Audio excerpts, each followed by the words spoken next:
ನಮಸ್ಕಾರ ನನ್ನೆಲ್ಲ ಆಧ್ಯಾತ್ಮ ಬಂಧುಗಳಿಗೆ ಸ್ವಾಗತ ಇವತ್ತಿನ ವಿಡಿಯೋಗೆ. ಸ್ನೇಹಿತರೆ, ತಾವೆಲ್ಲರೂ ಹೇಗಿದ್ದೀರಿ? ಚೆನ್ನಾಗಿದ್ದೀರಿ ಅಂಥೇಳಿ ಭಾವಿಸ್ತಾ ಇವತ್ತಿನ ವಿಶೇಷವಾದಂಥ ವಿಡಿಯೋಗೆ ತಮ್ಮೆಲ್ಲರಿಗೂ ಆತ್ಮೀಯ ಸ್ವಾಗತ. ಸ್ನೇಹಿತರೆ, ಇವತ್ತಿನಿಂದ 9 ದಿನಗಳು ನಾವು ಶ್ಯಾಮಲಾ ನವರಾತ್ರಿ ಅಂತ ಹೇಳಿ ಆಚರಣೆಯನ್ನು ಮಾಡ್ತೀವಿ. ಈ ನವರಾತ್ರಿಯನ್ನು ಮತ್ತೊಂದು ಹೆಸರಿನಿಂದನೂ ಕರಿತೀವಿ, ಅದು ಲಲಿತಾ ನವರಾತ್ರಿ ಅಂತ ಹೇಳಿ ಕರಿತೀವಿ. ಈ ಒಂದು ಮಾಘ ಮಾಸದಲ್ಲಿ ಆಚರಣೆ ಮಾಡುವಂಥ ನವರಾತ್ರಿ ಅಂತ ಹೇಳುವಂಥದ್ದು. ಈ ಶ್ಯಾಮಲಾ ನವರಾತ್ರಿ ಅಂದರೆ ನಾವೇನು 4 ನವರಾತ್ರಿಗಳನ್ನು ಆಚರಣೆ ಮಾಡ್ತೀವಿ, ಅದರಲ್ಲಿ ಇದು ಕೂಡ ಒಂದು ಅಂತ ಹೇಳ್ತೀವಿ. ಈ ಒಂದು ಮಾಘ ಮಾಸದಲ್ಲಿ ಆಚರಣೆ ಮಾಡುವಂಥದ್ದು ಅಂದರೆ ಶುಕ್ಲ ಪಕ್ಷದ ಪಾಡ್ಯದಿಂದ ಈ ಒಂದು ನವರಾತ್ರಿ ಪ್ರಾರಂಭವಾಗತ್ತೆ ಅಂತ ಹೇಳುವಂಥದ್ದು. ಹಾಗಿದ್ರೆ ಯಾರು ಈ ಶ್ಯಾಮಲಾದೇವಿ ಅನ್ನೋದಕ್ಕೆ ಸಣ್ಣದಾಗಿ ಹೇಳ್ಬಿಡ್ತೀನಿ. ಶ್ಯಾಮಲಾದೇವಿ ಅಂತ ಹೇಳಿದ್ರೆ ಲಲಿತಾ ತ್ರಿಪುರ ಸುಂದರಿ ಅಮ್ಮನವರ ಕಬ್ಬಿನ ಬಿಲ್ಲಿನಿಂದ ಹುಟ್ಟಿದಂಥವಳು ಅಂತ ಹೇಳಲಾಗತ್ತೆ. ವಿಶೇಷವಾಗಿ ಈಕೆಗೆ ಬಹಳ ಹೆಸರುಗಳಿಂದ ಕರೀತಾರೆ. ರಾಜಶ್ಯಾಮಲ, ಹಸಂತಿ ಶ್ಯಾಮಲ, ಶುಕಶ್ಯಾಮಲ, ಶಾರಿಕಾ ಶ್ಯಾಮಲ, ವೀಣಾ ಶ್ಯಾಮಲ, ವೇಣುಶ್ಯಾಮಲ, ಲಘು ಶ್ಯಾಮಲ, ಈ ರೀತಿ ವಿಶೇಷವಾದಂಥ ಅನೇಕ ಹೆಸರುಗಳಿಂದ ಕೂಡ ಈಕೆಯನ್ನು ಕರೀತಾರೆ. ಇನ್ನು ಲಲಿತಾ ಪರಮೇಶ್ವರಿಯ ಸಲಹೆಗಾರ್ತಿ ಮತ್ತು ರಾಜಶಿಕೆಯಲ್ಲಿ ಧರಿಸಿರುವಂಥ ಪ್ರಧಾನಮಂತ್ರಿ ಮತ್ತು ಮಂತ್ರೇಶ್ವರಿ ಅಂತ ಕೂಡ ಈಕೆಯನ್ನು ಕರೆಯೋದು ಉಂಟು.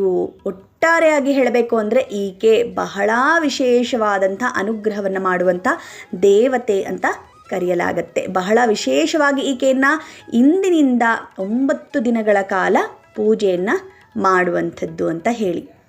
ಹಾಗಾಗಿ ಇವತ್ತಿನಿಂದ 9 ದಿನಗಳು ನಿರಂತರವಾಗಿ ಈ ಒಂದು ಶ್ಲೋಕವನ್ನು 9 ಬಾರಿ ಪಾರಣವನ್ನು ನಾನು ಮಾಡಿ ಹಾಕ್ತೀನಿ. ನೀವು 9 ಬಾರಿ ಪಾರಣವನ್ನು ಮಾಡಬಹುದು ಅಥವಾ 9 ಬಾರಿ ಪಾರಣವನ್ನು ಕೇಳಿಸ್ಕೊಳ್ಳಿ. ನಿಮ್ಮ ಎಷ್ಟೋ ಕಷ್ಟಗಳು, ರೋಗಗಳು, ತೊಂದರೆಗಳು, ನೋವುಗಳು, ಸಂಕಟಗಳು ದೂರವಾಗುತ್ತೆ. ಅದೆಲ್ಲದರಿಂದ ನೀವು ಮುಕ್ತರಾಗ್ತೀರಾ ಅನ್ನುವಂಥದ್ದು ಬಹಳ ವಿಶೇಷ. ಇದರ ಜೊತೆಗೆ ಯಾವುದಾದ್ರೂ ಕೋರ್ಟ್ ಕೇಸ್ಗಳಿರಬಹುದು, ಆರ್ಥಿಕ ಸ್ಥಿತಿ ಸರಿ ಇಲ್ಲ ಅನ್ನುವಂಥದ್ದಿರ್ಬೋದು, ಸ್ಥಾನಮಾನಗಳು ಬೇಕು ಅನ್ನುವಂಥದ್ದಿರ್ಬೋದು, ಇದೆಲ್ಲವೂ ಕೂಡ ನಿಮಗೆ ನಿವಾರಣೆಯಾಗುತ್ತೆ. ಅದಕ್ಕೆ ಬರ್ತಾ ಇರುವಂಥ ಅಡೆತಡೆಗಳಿಂದ ನೀವು ಮುಕ್ತರಾಗ್ತೀರಿ ಅನ್ನುವಂಥದ್ದು, ಪ್ರಗತಿಯನ್ನು ಕಾಣ್ತೀರಿ ಅನ್ನುವಂಥದ್ದು ವಿಶೇಷವಾದಂಥ ಒಂದು ಉಪಯೋಗ ಅಂಥೇಳಿ. ಸೊ ಬನ್ನಿ, ಹಾಗಿದ್ರೆ ಈ ಒಂದು ಶ್ಲೋಕವನ್ನು ಪಾರಾಯಣ ಮಾಡ್ತೀನಿ. ನೀವು ಕೂಡ ಪಾರಾಯಣ ಮಾಡಬೇಕು ಅಂದರೆ ಡಿಸ್ಕ್ರಿಪ್ಷನನ್ನು ಓಪನ್ ಮಾಡಿ. ದಯಮಾಡಿ ಯಾರು ಸ್ಕ್ರೀನ್ ಮೇಲೆ ಹಾಕಿ ಅಂತ ಕೇಳಬೇಡಿ. ಸಣ್ಣದಾಗಿರುವಂಥ ಶ್ಲೋಕವನ್ನು ಸ್ಕ್ರೀನ್ ಮೇಲೆ ಖಂಡಿತ ನಾನು ಹಾಕ್ತೀನಿ, ಆದರೆ ದೊಡ್ಡ ಶ್ಲೋಕಗಳನ್ನು ಸ್ಕ್ರೀನ್ ಮೇಲೆ ಹಾಕೋಕ್ಕಾಗಲ್ಲ. ಅದು ಹಾಕಿದ್ರೂ ಕೂಡ ನಿಮಗೆ ಕಾಣಿಸುತ್ತೆ ಅಂದಂಥ ಮಾತ್ರಕ್ಕೆ ಎಲ್ರಿಗೂ ಅದು ಕಾಣಿಸೋದಿಲ್ಲ ಅಲ್ವಾ. ಹಾಗಾಗಿ ಡಿಸ್ಕ್ರಿಪ್ಷನಲ್ಲಿ ಕೊಟ್ಟಿರ್ತೀನಿ, ಎಲ್ರಿಗೂ ಕೂಡ ಅನುಕೂಲ ಆಗುತ್ತೆ. ದಯಮಾಡಿ ತಾವು ಯಾರು ಏನು ಅಂದ್ಕೊಳ್ಳೋಕೆ ಹೋಗಬೇಡಿ. ಡಿಸ್ಕ್ರಿಪ್ಷನನ್ನು ಚೆಕ್ ಮಾಡಿ ಸ್ತೋತ್ರವನ್ನು ಬರೆದು ಹಾಕಿರ್ತೀನಿ. ಬನ್ನಿ, ಹಾಗಿದ್ರೆ ಶ್ಲೋಕ ಪಾರಾಯಣ ಶುರು ಮಾಡೋಣ.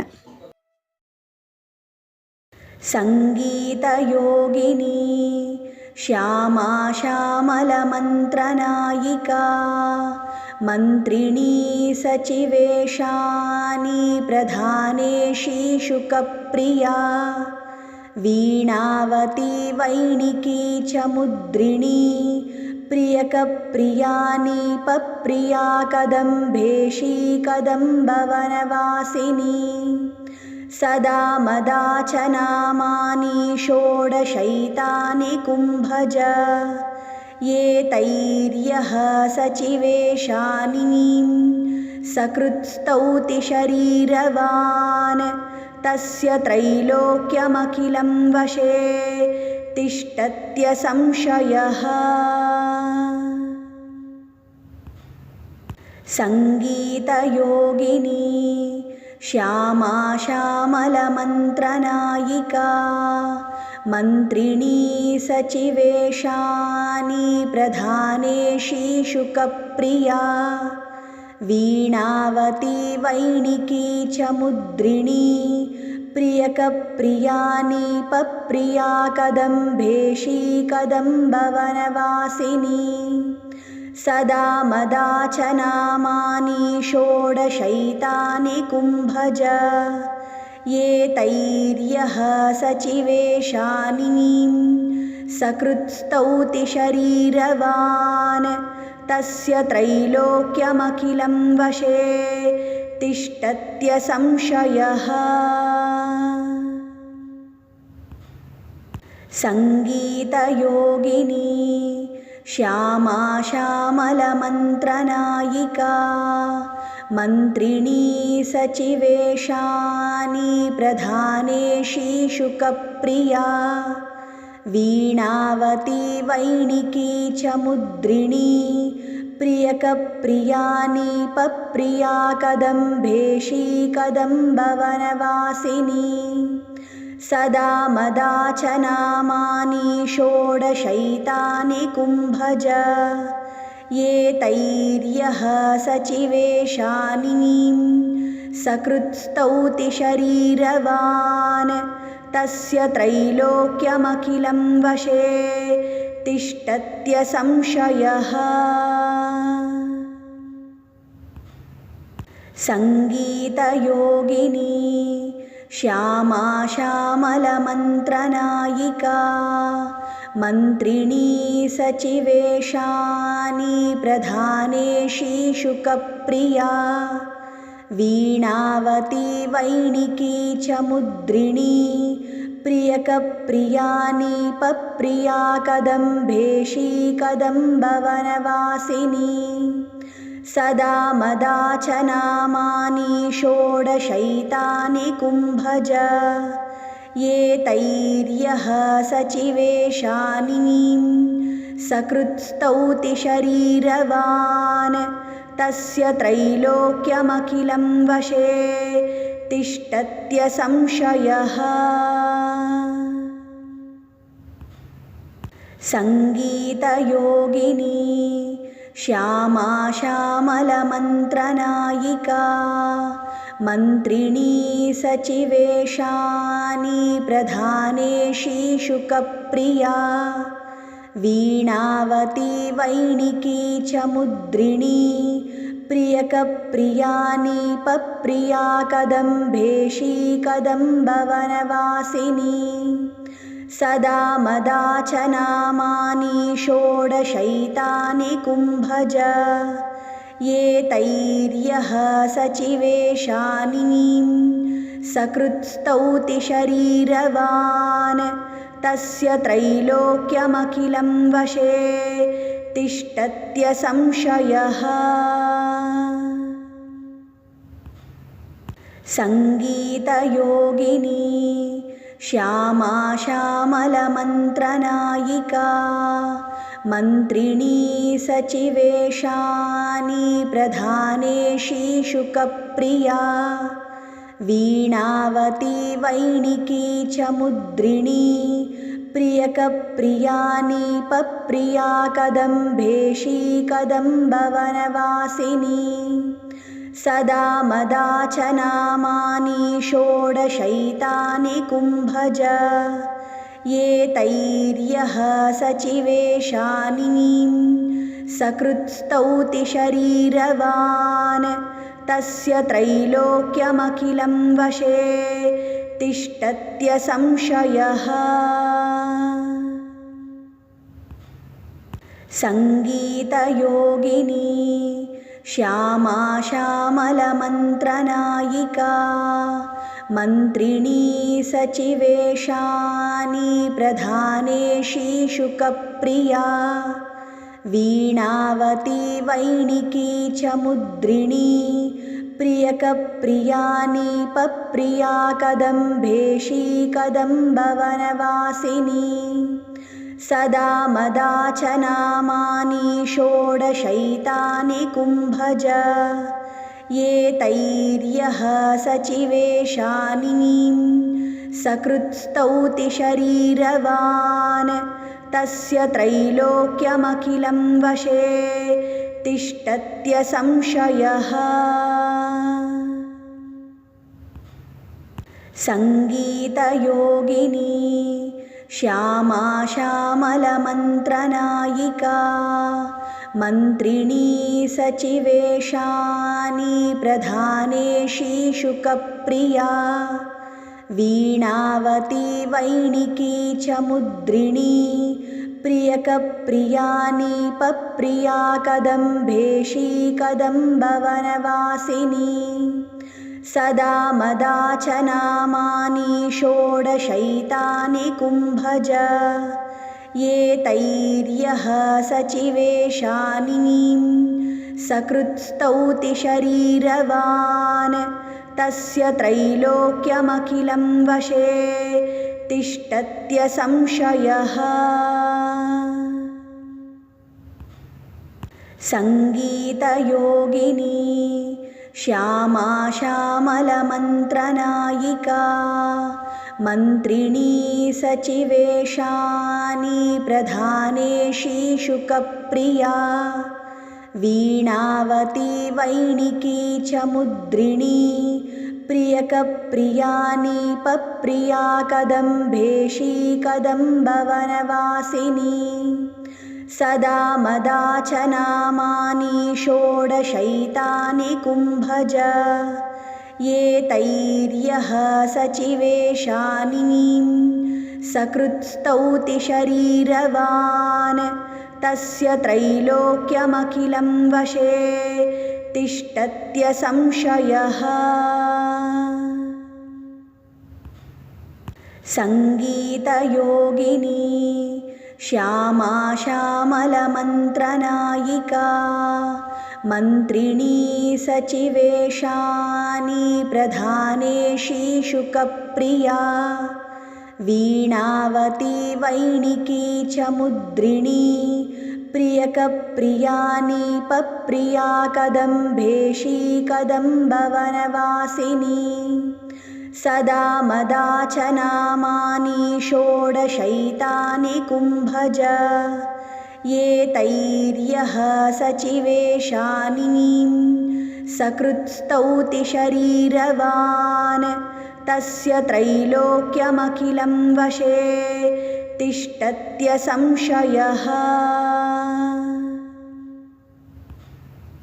संगीतयोगिनी श्यामा श्यामलमन्त्रनायिका मन्त्रिणी सचिवेशानी प्रधानेशी शुकप्रिया वीणावती वैणिकी च मुद्रिणी प्रियकप्रिया नीपप्रिया कदम्बेशी कदम्बवनवासिनी सदा मदा च नामानि षोडशैतानि कुम्भज ये तैर्यः सचिवेशानीं सकृत्स्तौति शरीरवान् तस्य त्रैलोक्यमखिलं वशे तिष्ठत्यसंशयः।